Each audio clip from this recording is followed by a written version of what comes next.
When Buckingham Palace called a midnight summit, whispers of betrayal hung thick in the air, but no one expected Prince William to become the center of it all. The corridors of the palace, usually quiet and dignified at that hour, buzzed with muffled voices and hurried footsteps as staff exchanged uneasy glances. A late-night summons to a private chamber was not only rare, it was unprecedented. Senior royals were pulled from their rooms with little explanation, their expressions darkening as they ascended the grand staircase toward the secluded meeting room.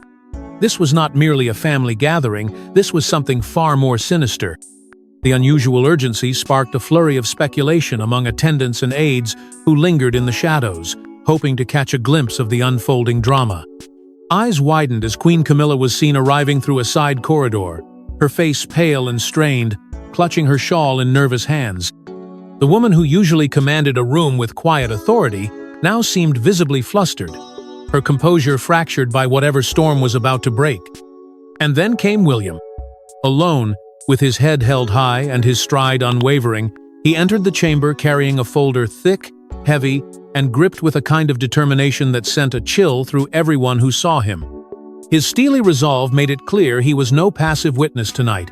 He was a man on a mission, prepared to stand in the center of the fire if it came to that. The staff fell silent as he passed, aware that something monumental was about to unfold behind those gilded doors. Inside the room, King Charles sat already, his posture rigid but betraying a hint of frailty.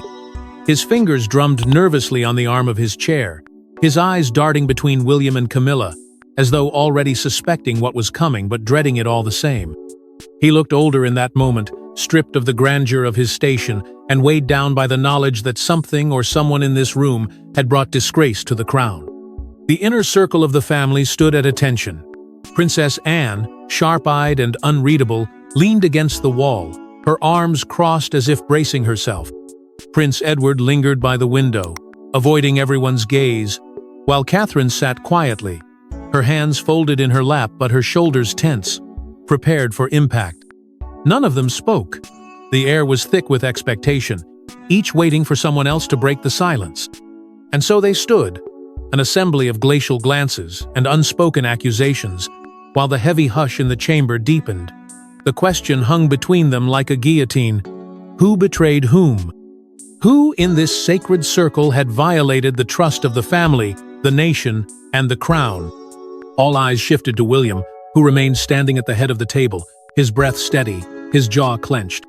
And just as the room fell silent, William took a breath, and the first damning secret shattered the air. William's first revelation tore into Camilla's carefully constructed facade, exposing a network of secret alliances that threatened to upend the monarchy itself. The room stiffened as his calm but pointed words sliced through the tension, revealing what many had feared but no one dared to voice. He spoke of names, of meetings behind closed doors, of promises exchanged in whispers, all carefully orchestrated by Camilla to secure her hold over the crown. It wasn't just manipulation, it was an operation, one that reached into the very heart of Parliament and coiled around the trusted royal advisors like an invisible serpent. These weren't baseless accusations but a meticulously documented web, and as William revealed the first threads, the quiet gasps from around the room betrayed how deeply her influence had penetrated. One by one, he laid out how Camilla cultivated covert allies in both houses of Parliament, men and women who owed her favors or feared her reach. She had skillfully embedded herself into their private dealings, ensuring decisions favored her ambitions rather than the unity of the monarchy. Then came the details of manipulated public relations campaigns, cruelly targeted against Catherine, painting her as distant and fragile, while subtly elevating Camilla's own image as indispensable. The evidence William presented was damning, his words deliberate, unrelenting. Photographs, emails, and even staff statements painted a chilling portrait of how Catherine's work was quietly undermined, her initiatives diminished in the press, her confidence chipped away by carefully seeded stories. But the revelations didn't stop there. William then exposed a series of secret meetings between Camilla and powerful press barons, gatherings that took place in discreet locations under the cover of formal dinners and charity events. Their purpose was clear: to control the narrative, to decide which truths to bury and which lies to spread. In her hands, the media became both shield and sword, silencing dissent and cutting down any who stood in her way. Staff testimonies echoed this strategy, revealing how she leveraged her position to sideline Anne and William in critical family decisions, positioning herself as Charles's sole confidant and gatekeeper. Then came perhaps the most unsettling discovery. A set of coded letters Camilla allegedly sent to key allies, lobbying for certain decrees and quietly influencing decisions that shaped public policy. The letters, though cryptic at first glance, carried unmistakable intent, each signed with her flourish and each leaving another scar on the crown's integrity. As the evidence mounted, the atmosphere in the chamber grew heavier. The weight of betrayal settled on everyone's shoulders, most of all King Charles's. He sat motionless, his eyes fixed on the table before him, his hands trembling slightly, as though unable to summon the strength to speak. But the worst was yet to come. William hadn't even opened the second folder, which held the betrayal closest to his heart. Buried for years in a locked drawer, a personal diary became William's most damning weapon against Camilla and a window into her deepest schemes. As the tension in the room tightened like a noose, William carefully opened the second folder and laid it flat on the polished table, his fingers hovering over a weathered, leather-bound book. The royals leaned forward, almost unconsciously drawn toward it. There was a hush, a collective breath held as William's voice cut through the silence, explaining how he had discovered the diary hidden away among his mother's belongings, long after her passing. What lay within was not merely grief or reflection, but an unflinching account of betrayal, manipulation, and fear written in Diana's own hand, her words now serving as a haunting testimony against Camilla. As William began to read, the atmosphere grew heavier with each line. The first passages spoke of quiet suspicions, how Camilla had planted subtle doubts in Charles's mind, whispering poisoned words designed to turn husband against wife. These weren't just moments of jealousy or paranoia. Diana meticulously documented instances where Camilla sowed discord, orchestrating private encounters with Charles while publicly maintaining a mask of detachment. The way Diana described it, Camilla moved with the precision of someone who believed herself untouchable, carefully laying each stone on the path that would lead to her eventual place at Charles's side.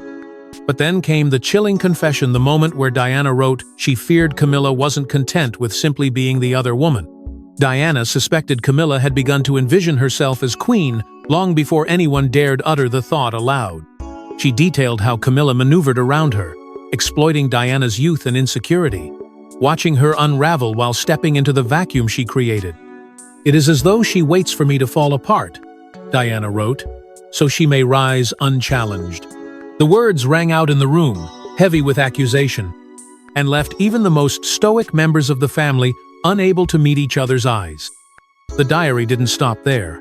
Between its pages lay hints carefully worded but impossible to ignore of Camilla undermining Diana's public image through staged scandals and leaked stories. Diana suspected events were orchestrated to paint her as unstable, unfit, and unworthy of her title, further isolating her from Charles and the public. These revelations weren't mere speculation now. They stood as damning evidence, Diana's pen preserving the sharp edges of her heartbreak and rage. And then came the moment that cracked even the strongest among them. William handed the diary to Catherine, who hesitated before reading aloud a particularly venomous passage. Diana's words accused Camilla of being the architect of my humiliation, of engineering the slow disintegration of her marriage and her spirit. The words echoed in the chamber, each syllable another hammer to the brittle silence. When Catherine's voice faltered, all eyes turned to Camilla. She shook her head faintly, her lips barely forming a denial, but her hands betrayed her, trembling visibly as her gaze darted toward Charles, silently pleading for his defense. But even the diary's cruel words paled in comparison to what William uncovered next, a betrayal not just of the family, but of the nation itself.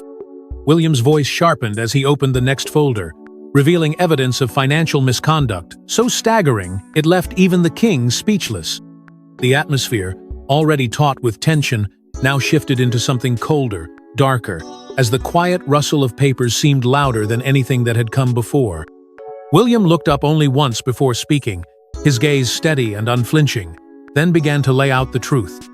What he revealed next was not just betrayal of trust, but a calculated siphoning of the monarchy's very lifeblood, hidden in plain sight and meticulously disguised for years.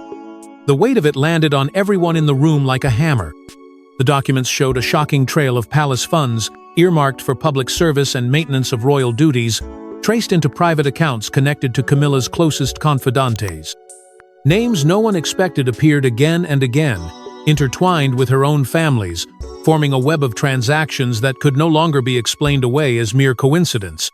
For years, money meant to support hospitals, schools, and veterans quietly slipped into accounts in obscure banks, each transfer masked with layers of deception. The numbers spoke louder than words, and they left little room for doubt. But it didn't stop there. William uncovered records of mysterious property purchases, estates and apartments bought outright in the names of Camilla's relatives' homes, so lavish they far exceeded the known means of her family. Even for the royals, the figures were staggering. These weren't modest summer retreats. They were palatial homes in exclusive enclaves, their deeds tied directly back to diverted palace funds. William's voice didn't waver as he listed the addresses, each one another blow to the room's collective dignity. And then came the paper trail of gifts, jewelry, and consulting fees exchanged for silence from key staff members. The evidence was damning. Invoices marked for personal expenses disguised as palace maintenance, jewels delivered quietly to unnamed recipients in the dead of night, cash withdrawals authorized by aides too frightened or complicit to speak. Even the most loyal staff, it seemed, had been bought into complicity. The moment that broke the fragile calm came when William held up a single check, a large sum signed unmistakably by Camilla herself, directing funds into one of the hidden accounts. The signature was undeniable. The silence that followed was suffocating. King Charles's lips pressed into a thin line as he stared at the damning piece of paper. Even Edward averted his eyes, unable to mask his disgust. Suddenly, Anne's voice cut through the silence like a blade. She pounded the table, demanding accountability, her face set with fury. Her words hung in the air, her tone daring anyone to defend the indefensible. And at that, the room fractured into whispers, harsh, breathless murmurs that swirled like smoke. Camilla's facade, so carefully maintained for decades, began to crack under the scrutiny, her composure faltering as her eyes darted from face to face, finding no refuge. And just when it seemed nothing else could shake the family further, William unveiled the final piece. A betrayal so personal it drew tears from the Queen Consort's own eyes. One intercepted phone call, replayed in the room, revealed a level of deceit that even William had struggled to comprehend. Just when it seemed the silence after the last revelation couldn't get heavier, William's calm voice announced there was one more piece of evidence to consider, a conversation that stripped away all pretense and left nothing to interpretation. From his folder, he produced a small recorder, its metallic edge gleaming in his hand, and pressed play. At once, Camilla's voice filled the room, but it was not the measured, gracious tone they all knew.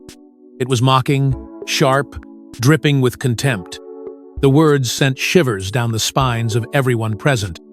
She ridiculed King Charles's deteriorating health, calling it a pitiful excuse to cling to power, and laughing with her confidants about how frail he appeared during public events. The disdain in her voice was unmistakable. William glanced at his father, whose face drained of color as his own wife's laughter at his expense rang in his ears. But before anyone could speak, the recording continued, and the target shifted. Camilla called William and Catherine too soft, sneering that they were unfit to lead a dynasty born of iron and fire. Each word, more cruel than the last, landed like a knife to the heart of the family. And then came the line that made everyone freeze.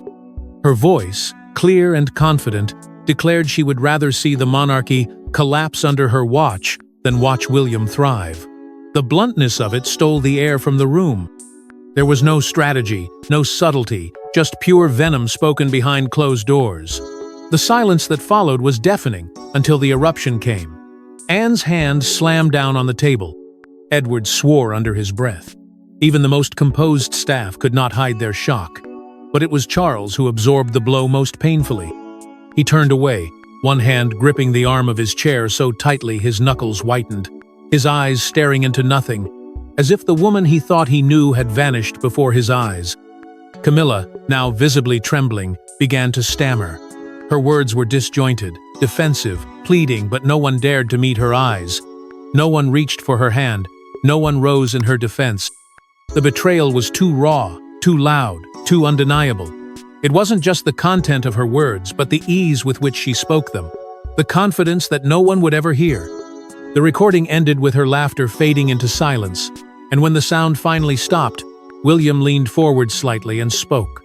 His voice was quiet, but carried an edge sharper than any shout. "This," he said, his eyes fixed on her, "is who she is when she thinks no one is listening." Yet even then, William wasn't finished, because what came next wasn't just about Camilla's actions, but her ultimate plan for the throne. What if the throne had already been plotted out, with Camilla orchestrating the downfall of William and Catherine to secure her own family's place? This question hung in the air as William opened yet another folder, his face taut with barely restrained fury. The silence was suffocating now, not from shock but from something darker, the realization that this wasn't merely about personal betrayal anymore. This was treason against the very heart of the monarchy. As he began to speak, the room seemed to shrink, the words heavier with every syllable. He revealed emails, first cold clinical exchanges between Camilla and a network of confidantes, outlining a vision where her own grandson would one day wear the crown. The correspondence was meticulous, mapping out timelines, identifying allies within Parliament, even calculating the precise age at which William's line could be cut from succession without public outcry. It wasn't just fantasy, it was a plan, detailed and actionable, crafted behind their backs, while the family fought to maintain their public image of unity. And then came the legal drafts. William's hand trembled slightly as he held up a document, a secret bid to amend the letter's patent, removing not just himself but his children from the line of succession. There it was in ink, clauses buried in formal language but leaving no doubt. The throne, if she succeeded, would bypass them entirely. The very thought made the room erupt in quiet murmurs of disbelief and rage. Yet no one moved to stop William as he read the most damning passages aloud. His voice hardened as he explained how Camilla had arranged clandestine meetings with constitutional lawyers and even foreign advisors to legitimize the plan. She had explored obscure loopholes in centuries-old statutes, looking for ways to secure her grandson's claim without causing a constitutional crisis, as if the monarchy were a prize to be maneuvered into, rather than a sacred trust. The depth of her duplicity came into sharper focus when William disclosed that Catherine and Anne, both central figures in the monarchy's continuity, had been deliberately kept in the dark. Camilla had gone to extraordinary lengths to isolate them, ensuring they remained oblivious while she worked to erode their positions behind closed doors. This wasn't merely manipulation anymore, this was open warfare, disguised as quiet diplomacy. And then came the final blow. The revelation that the Queen's private counsel, the very advisor entrusted to safeguard royal protocol, had been quietly bribed. Financial records showed discreet payments made over years, each one buying silence, loyalty, and influence in the shadows. At that, Anne's patience snapped. Her voice, usually restrained and deliberate, cut through the tension like a sword. She turned on Camilla, eyes blazing, and demanded to know whether she had ever truly respected the crown, or if it had always been just a throne to conquer. The question hung unanswered as Camilla averted her gaze, her silence betraying more than words ever could. With every revelation more explosive than the last, the room reached a boiling point, but William's final words would be the most shocking of all. And then William stood, eyes blazing, and accused Camilla of something no royal had ever dared say aloud in that sacred room. His voice, steady but laced with fury, carried through the silence like a thunderclap. Every head turned sharply toward him, the air thick with disbelief as he fixed his gaze on Camilla and unleashed the most personal betrayal yet. With a clenched jaw and unwavering resolve, he accused her of actively undermining his marriage to Catherine, not just through quiet disapproval or cold disdain, but by planting calculated, false stories about infidelity into the hands of a willing press. He laid bare how she had fed the tabloids with carefully crafted lies, ensuring whispers of scandal would follow Catherine at every turn, casting shadows on their happiness for the world to consume. As the words settled in the room, William pressed on. He revealed how Camilla had gone so far as to hire private investigators, men paid handsomely to follow Catherine, to catch her in compromising situations that never existed. They stalked her at charitable engagements, at private dinners, even during quiet moments with her children. waiting desperately for a slip that would justify the smear campaign. Each report came back empty, but the harassment alone chipped at Catherine's spirit, leaving her constantly on edge, her privacy shattered. The accusations escalated, as William recounted how Camilla had instructed aides to sabotage Catherine's work from within. Funding mysteriously withheld from her charities, key events cancelled at the last moment. Projects she championed quietly, undermined until they faded into obscurity. William's voice hardened as he described the humiliation Catherine endured when months of her work crumbled without explanation, leaving her looking weak and ineffective to the public eye. Then came the cruelest revelation: Camilla had even extended her reach to Catherine's family, threatening them with exposure and fabricated scandals if they dared speak out. Letters laced with veiled threats arrived at their doorstep, warning them to remain silent or risk everything. For years, Catherine bore the weight of those threats alone, hiding her anguish even from William, determined to shield him from yet another fracture in their already fragile world. At that moment, Catherine, who had sat silently through the torrent of revelations, finally found her voice. She rose, her hands trembling but her words firm, and declared, "Enough." The word rang out like a bell, and the room fell silent again, this time not in shock, but in acknowledgement that something irrevocable had just been spoken. Camilla's composure shattered completely. She collapsed into her chair, her face buried in her hands, sobbing, though still offering no clear denial. The weight of the accusations and the silence of the room bore down on her, leaving no room to hide. But even as the Queen Consort wept, Buckingham Palace's walls already seemed to echo with the consequences of what had transpired that night. As dawn broke over Buckingham Palace, the royal family faced a reckoning, one that would change the monarchy forever. The once pristine air of dignity and control had been replaced by something raw, heavy, and irreparable. Camilla, her shoulders hunched, her complexion ashen, was quietly escorted out of the chamber by aides who avoided meeting anyone's eyes. Her usual commanding presence was gone, stripped away as she passed the others without so much as a word. Even then, she clung to some shred of composure, but it was clear her power had evaporated the moment William's accusations shattered the silence hours earlier. She avoided everyone's gaze as though acknowledging even a glance would be her undoing. Behind her, Charles remained seated, motionless, his face pale and distant. It was as though the strength that had once carried him through decades of scrutiny had drained from him entirely in a single night. His hands rested limply on the arms of his chair, his eyes fixed on the polished floor. He didn't watch her leave, but he didn't stop her either, and that quiet inaction spoke louder than any words of defense ever could. There was no protest, no denial, no attempt to shield her from the consequences. Only stunned silence from a man who, in the end, seemed utterly broken. Anne, however, stepped forward with defiance and clarity. Her voice was sharp but steady, cutting through the tension like steel. She stood at William's side without hesitation and called for an official inquiry, declaring the matter too grave to be handled in whispers. Her support landed like a gauntlet on the table, challenging anyone to dare dispute what had been revealed. The others exchanged fleeting, uneasy glances, but no one spoke up to oppose her. Already, senior staff began to move with quiet urgency. Words spoken in confidence just hours earlier started to seep into the cracks of the palace walls. By the time the sun was fully up, headlines were erupting like cannon fire across the nation. The leaks were merciless, whispers became shouts, and the world outside learned what the family inside had fought so hard to keep hidden. Camilla's name was splashed across front pages, alongside damning accusations no press secretary could hope to contain. Through it all, Catherine stood beside William, her hand resting gently in his. He turned to her, his expression a mixture of sorrow and unshakable resolve, and whispered softly, "It had to be done." Those words hung in the air, heavy with both vindication and grief, as though even he understood the magnitude of what had just transpired and the weight of what still lay ahead. One by one, the family dispersed in silence, retreating down the long corridors of Buckingham Palace.